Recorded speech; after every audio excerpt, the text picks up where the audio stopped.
नमस्कार विद्यार्थी मित्रांनो आपलं सर्वांचं या ठिकाणी स्वागत आहे. आपण 2024च्या विविध परीक्षांसाठी करंट अफेअर्स बघतो आहोत. विविध विषयांवरचे, ज्यामध्ये आर्थिक घडामोडी असतील, राजकीय असतील, वैज्ञानिक असतील आणि इतर विविध घडामोडी, याचे वन लाइनर्स आपण घेऊन येतोय. पार्ट 1 तुमच्या समोर आहे. ही पीडीएफ तुम्हाला अभ्यासकट्टा ऍपवर आणि आपल्या अभ्यासकट्टा या टेलिग्राम चॅनलवर भेटणार आहे. 50 वन लाइनर पोलीस भरती, सरळ सेवा, ग्रामसेवक, आरोग्य भरती आणि इतर विविध परीक्षांसाठीचे हे वन लाइनर आहेत. या ठिकाणी 2024 मध्ये सर्वाधिक ब्रँड व्हॅल्यू जागतिक कंपन्यांमध्ये प्रथम क्रमांकावर असलेली कंपनी तुम्हाला विचारलेली आहे. पुढचा एक प्रश्न असा येईल की इंडियामधली प्रथम क्रमांकावरची कंपनी कोणती, हा एक वेगळा प्रश्न येतो.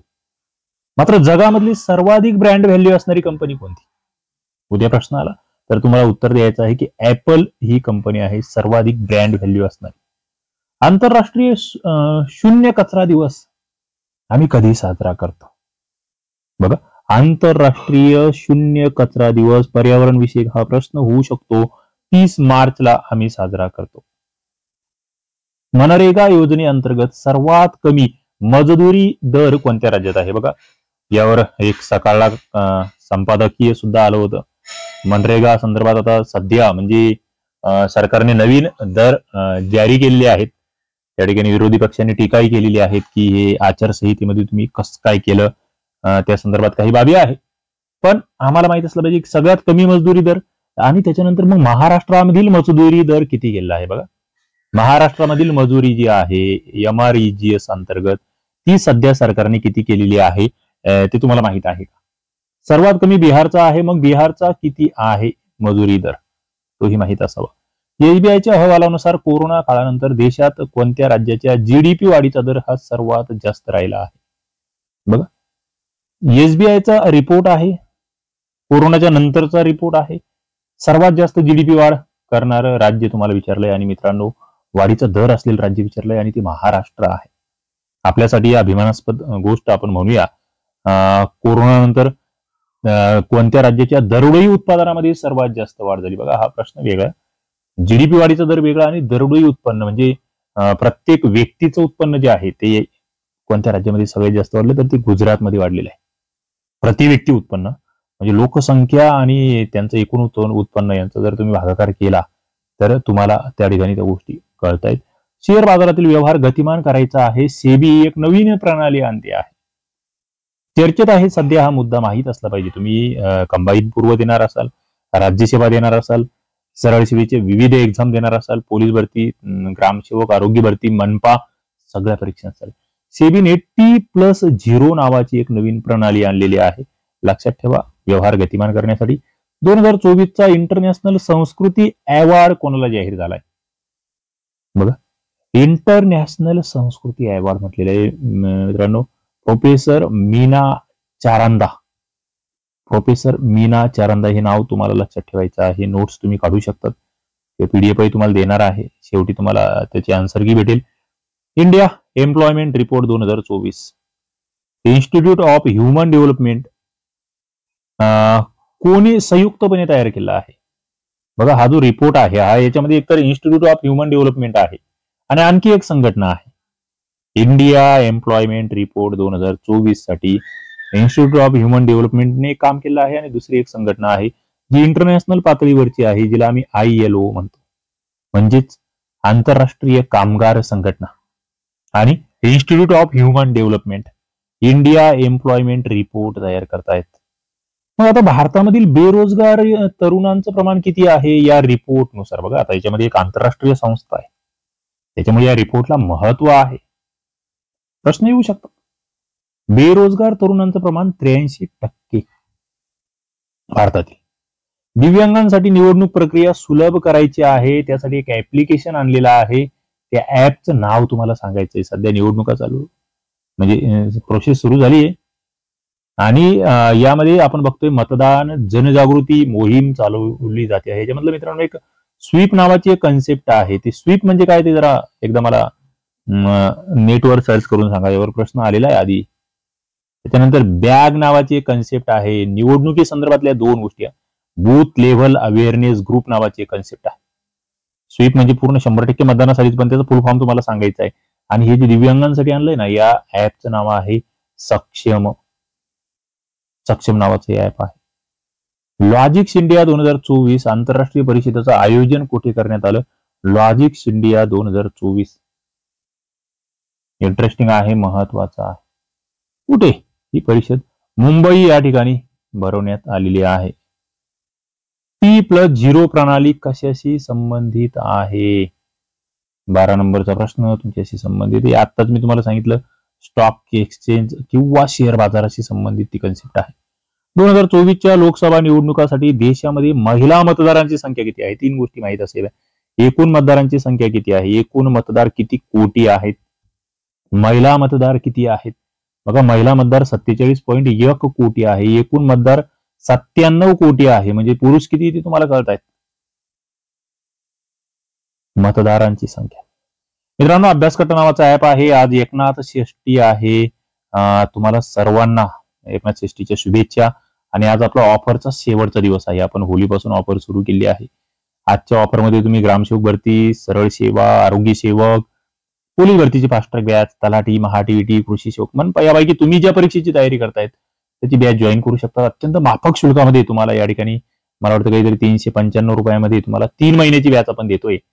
आजचा दिवस तुमच्यासाठी महत्वाचा आहे. पटकन जॉईन करा, ऍप्लिकेशन डाउनलोड करून घ्या आणि त्या ठिकाणी लाईव्ह सेशन, रेकॉर्डेड सेशन बघा. सध्याचा काळ थोडासा शांततेचा आहे, त्यावेळेस आपल्याला मेहनत घ्यायची आहे.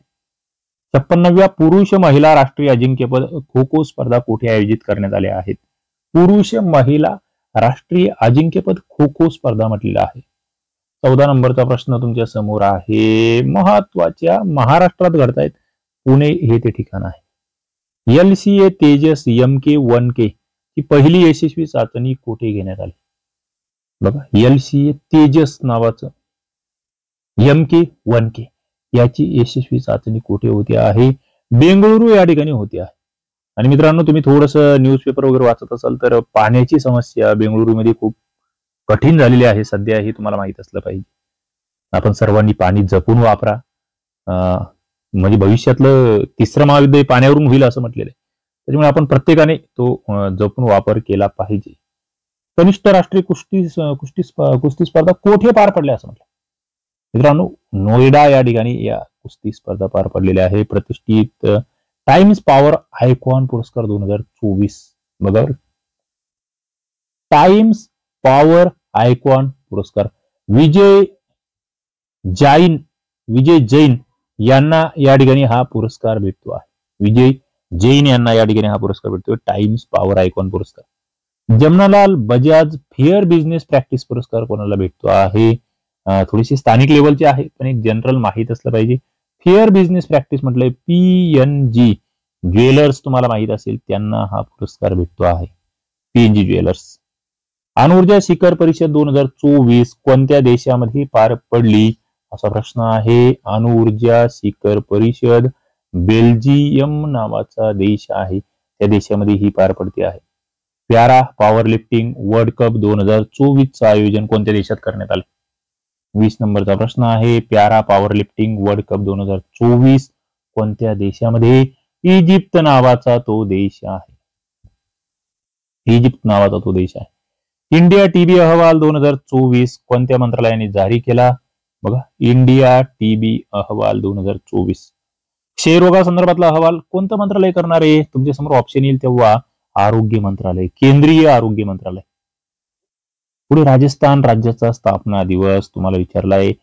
30 मार्च हा आहे, लक्षात ठेवता येईल. पुढे 2024च्या मिस युनिव्हर्स स्पर्धेत पहिल्यांदाच सहभागी होणारा देश कोणता? बघा, ही मिस युनिव्हर्स स्पर्धा आपल्याला माहित आहे, एक महत्वाची स्पर्धा आहे जागतिक पातळीवरील. मग त्या ठिकाणी त्या स्पर्धेमध्ये पहिल्यांदा सहभागी होतो आहे त्या देशाचं नाव तुम्हाला विचारलेलं आहे. थोडं डेली न्यूज पेपर वाचत असाल तर मला वाटतं या प्रश्नाची उत्तर जास्त अवघड जाणार नाही, कारण की या ठिकाणी महिलांना, हा प्रश्न का महत्वाचा आहे माहिती? इथे महिलांवर बंधनं होती, ती बुरखा पद्धत वगैरे खूप काही होतं, आणि आता त्या देशातली महिला या सौंदर्य स्पर्धेमध्ये सहभागी होणार आहे. ही चांगली गोष्ट आहे जगाच्या दृष्टिकोनातून. सौदी अरेबिया नावाचा तो देश आहे. IPS अधिकारी सदानंद दाते हे NIA मध्ये नियुक्त झाले महाराष्ट्र कॅडरचे कितवे अधिकारी आहे? NIA चे ते प्रमुख आहेत. याआधी सुद्धा त्या पदावर एक महाराष्ट्रीयन व्यक्ती राहिलेली आहे. तिचं नाव काय तुम्हाला सांगायचंय? सदानंद दाते हे दुसरे व्यक्ती आहेत. त्यांच्यावर लेख वगैरे आपण वाचले. यांनी 26/11चा जो हल्ला होता त्या हल्ल्यामध्ये महत्वाची कामगिरी केली होती मुंबईच्या, ते माहित असलं पाहिजे. कोणत्या देशाने डिस्पोजेबल ई सिगारेट आणि वाफेवर बंदी घातली? डिस्पोजेबल ई सिगारेटवर बंदी कोणता देश आहे? न्यूझीलंड नावाचा देश आहे जिथे ही बंदी घातली गेली. मित्रांनो, तुम्हाला या करंट अफेअर्सच्या लेक्चरचा फायदा होत असेल, नक्की लाईक करा. लेक्चर्सला आपल्या मित्रांपर्यंत पोहोचवा. आणखी लेक्चर्स तुम्हाला हे पाहिजे असतील तर तुम्ही अभ्यासकट नावाचा ऍप डाउनलोड करून घेऊ शकतात. त्या ठिकाणी तुम्हाला चालू घडामोडीचा स्वतंत्र कोर्स सुद्धा आपण डेव्हलप केलेला आहे. युपीएससी मध्ये संचालक म्हणून कोणाची नियुक्ती होते? बघा, युपीएससी चे संचालक हंसा मिश्रा हे त्यांचं नाव आहे. यंदाचा जागतिक असमानता संशोधन पुरस्कार, नाव काय? असमानता संशोधन पुरस्कार कोणाला भेटतो आहे? एक भारतीय नाव त्यामध्ये आहे म्हणून हा पुरस्कार आपल्यासाठी महत्वाचा आहे. त्यामध्ये बीना अग्रवाल, यंदाचा म्हणजे 2024चा, लक्षात ठेवा. एक बीना अग्रवाल आहेत आणि दुसरे जेम्स बॉयस आहेत. मिस युनिव्हर्स 2024 ची स्पर्धा कुठे पार पडणार आहे? तो देश नव्याने सामील होणार आम्हाला माहिती आहे, पण स्पर्धा कुठे? मेक्सिको या ठिकाणी, या देशामध्ये ही स्पर्धा होणार आहे. IPS अधिकारी सदानंद दाते हे यांची नियुक्ती तर झाली. हे कधीपर्यंत, यांचा कार्यकाल कधीपर्यंत असणार आहे? किती वर्षाचा कार्यकाल असतो? यांचं रिटायरमेंट वगैरे त्यानुसार या गोष्टी आहेत. 2026 पर्यंत हे NIA चा फुल फॉर्म मला कमेंट बॉक्स मध्ये सांगा. थोडंसं वाचन करत असेल तर जमेल. 2024 मध्ये सर्वाधिक ब्रँड व्हॅल्यू असणाऱ्या जागतिक कंपन्यांमध्ये पहिल्या क्रमांकावर आपण बघितलाय, प्रश्न रिपीट झाला. पोलीस संशोधन आणि विकास ब्युरोच्या महासंचालकपदी निवड झाली राजीव कुमार कोणत्या राज्याच्या? कॅडर 1990 चे IPS अधिकारी आहेत. पहिला मुद्दा हा लक्षात ठेवा की पोलीस संशोधन आणि विकास संस्थेचे प्रमुख कोण झालेले आहेत? तर राजीव कुमार झाले. पहिल्या एका प्रश्नाचं उत्तर. दुसरं, त्यांचं जे कॅडर विचारलेलं आहे ते राजस्थान कॅडरचे आहेत. राजस्थानमध्ये त्यांनी काम केलेलं आहे, लक्षात ठेवा. केंद्र सरकारने मनरेगाच्या मजुरी दरामध्ये किती टक्के वाढ केली? टक्केवारी तुम्हाला विचारली. सगळ्या राज्यांमध्ये सारखा मनरेगा दर वाढवलाय का? नाही. टक्केवारी एक 4 ते 10% एवढी वाढ त्या ठिकाणी केलेली आहे. वेगवेगळ्या राज्यांमध्ये ती कमी जास्त आहे. देशामध्ये कोणत्या राज्यात मनरेगा अंतर्गत मजुरी सगळ्यात जास्त भेटणार? बघा, आणि ती किती भेटणार? मग तो प्रश्न माझा तुमच्यासाठी आहे. हरियाणा. हा रिपोर्ट तुम्ही वाचा, सध्याच्या चालू घडामोडीच्या मासिकांमध्ये येईल तो सगळीकडे. मी त्याच्यावर वेगळा व्हिडिओ बनवणार आहे. हैदराबाद सनरायझर्स, तुम्हाला नेहमी चालू घडामोडीचे लेक्चर्स पाहिजे असेल तर तुम्ही या चॅनलला सबस्क्राईब करून ठेवा, जेणेकरून तुम्हाला आगामी काळातले सगळे व्हिडिओज या ठिकाणी भेटतील. हैदराबाद सनरायझर्स संघ आहे कोणत्या संघाचा? IPL मधील सर्वोच्च 263 धावसंख्येचा त्या ठिकाणी ते विक्रम मोडता आहेत. बघा, इंटरेस्टिंग आहे, महत्वाचा आहे. 263 धावसंख्या T20 क्रिकेटमध्ये RCBचा रेकॉर्ड मोडलाय. हैदराबाद सनरायझर्सने एवढी मोठी धावसंख्या बनवली आहे, हे तुम्हाला लक्षात ठेवायचंय. स्वदेशी लढाऊ विमान जे भारताचं आहे तेजस, त्याच्या अत्याधुनिक आवृत्तीची यशस्वी चाचणी कोठे घेण्यात आली असं म्हटलेलं आहे? बघा, स्वदेशी लढाऊ विमान तेजस, आपण याच्यावर आधी एक प्रश्न बघितला. बेंगळुरू या ठिकाणी ती चाचणी घेण्यात आलेली आहे. पद्मश्री डॉक्टर गंगाधर पानतावणे पुरस्कार कोणाला जाहीर झाला आहे? बघा, इंटरेस्टिंग आहे. थोडं नाव नवीन वाढेल पण महत्वाचं आहे. अनिल गजभिये यांना तो जाहीर झाला आहे. इंडिया एम्प्लॉयमेंट रिपोर्ट 2024 कोणाच्या हस्ते प्रकाशित करण्यात आला? प्रश्न भारी आहे, 15 नंबरचा. अनंत नागेश्वरन यांच्या हस्ते इंडिया एम्प्लॉयमेंट रिपोर्ट. ऑस्ट्रेलिया देशाला भेट देणाऱ्या भारतीय पर्यटकांमध्ये किती टक्के वाढ झाली आहे? बघा, ऑस्ट्रेलियाला भेट देणारे पर्यटक 6% वाढलेले आहेत. अणुऊर्जा शिखर परिषद 2024 महत्वाची आहे. ही महत्वाची, हा प्रश्न कुठेही येऊ शकतो. 17 नंबरचा प्रश्न कोणत्या देशात पार पडली? तर बेल्जियम नावाचा देश तुम्हाला लक्षात ठेवायचा आहे. अणुऊर्जा शिखर परिषद 2024. लुईस मॉन्टेनेग्रो यांची कोणत्या देशाच्या पंतप्रधानपदी निवड झालेली आहे? 18 नंबरचा प्रश्न आहे. पोर्तुगीज या देशाचे हे पंतप्रधान झालेले आहेत, लुईस मॉन्टेनेग्रो. मित्रांनो, अभ्यास कट्टा ऍपवर कंबाईन फुल कोर्स आहे, राज्यसेवेचा कोर्स आहे, स्टेट बोर्डचा एक बेसिक कोर्स आपण आणलाय, इंग्लिश, मराठी, जीके आणि गणित बुद्धिमत्तेचे कोर्सेस सुद्धा आहेत. ऍप डाउनलोड करा. आज एकनाथ षष्ठी ऑफर रात्रीच्या 12 वाजेपर्यंत राहील. तोपर्यंत तुम्हाला माफक शुल्कामध्ये ऍडमिशन घेता येईल आणि नक्कीच आपला अभ्यास योग्य दिशेने नेता येईल. थांबतोय.